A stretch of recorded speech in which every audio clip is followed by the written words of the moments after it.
Good morning everyone. আশা করি সবাই ভালো আছেন। তো এখন ঘড়ির কাঁটায় বাজে 7টা। এখন আমরা যাচ্ছি আমাদের হসপিটালে।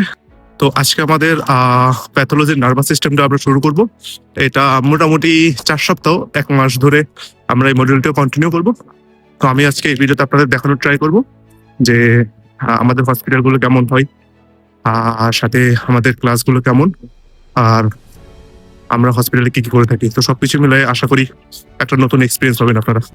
আমাদের দেশের মেডিকেল কলেজগুলো এবং কাজাখস্তানের মেডিকেল কলেজগুলোর ভিতরে কিছুটা পার্থক্য লক্ষ্য করা যায়। যেমন ধরুন, আমাদের দেশের ঢাকা মেডিকেল কলেজ এটা একটা হসপিটাল। তো হসপিটালের পাশেই আমাদের স্টুডেন্টের হোস্টেল থাকে এবং অন্যান্য ফ্যাসিলিটিসগুলো থাকে, কিন্তু একটা মাত্র হসপিটাল। সেক্ষেত্রে কাজাখস্তানের মেডিকেল কলেজগুলোর ভিতরে কিছুটা ভিন্নতা লক্ষ্য করা যায়। আমাদের একটা বড় একাডেমিক বিল্ডিং থাকে, যেখানে আমাদের মেইনলি থিওরিটিক্যাল ক্লাসগুলো করানো হয় ফার্স্ট ইয়ার এবং সেকেন্ড ইয়ারে। থার্ড ইয়ার থেকে ইন্টার্নশিপ পর্যন্ত আমরা হসপিটালে ভিজিট করে থাকি, বাট আমাদের এখানে কোনো একটা নির্দিষ্ট হসপিটাল থাকে না। ধরেন আমরা যেই সিস্টেমটা পড়াশোনা করে থাকি ওই সিস্টেম অনুযায়ী আমাদের স্পেশালিস্ট ডক্টর থাকে।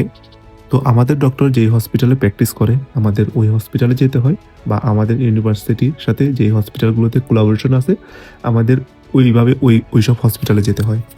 তো আমরা আমাদের হসপিটালে চলে আসছি। এটা হসপিটালের বাইরের লোক। এটা বেসিক্যালি স্টোমাটোলজি ক্লিনিক। স্টোমাটোলজি বলতে আমি বোঝাচ্ছি ডেন্টিস্ট্রি সাথে নিউরোলজি, দুই ধরনের পেশেন্টই এখানে দেখা হয়। আমাদের ডক্টর যেহেতু একজন নিউরোলজিস্ট, তো এখানে আমরা থিওরি পড়ার পাশাপাশি যে ধরনের পেশেন্ট নিউরোলজিক্যাল প্রবলেমে ভুগছেন ওই ধরনের পেশেন্টগুলো আমরা এক্সামিন করে থাকি। আজকের মতোই এতটুকুই। সবাই সুস্থ থাকবেন, ভালো থাকবেন। আসসালামু আলাইকুম।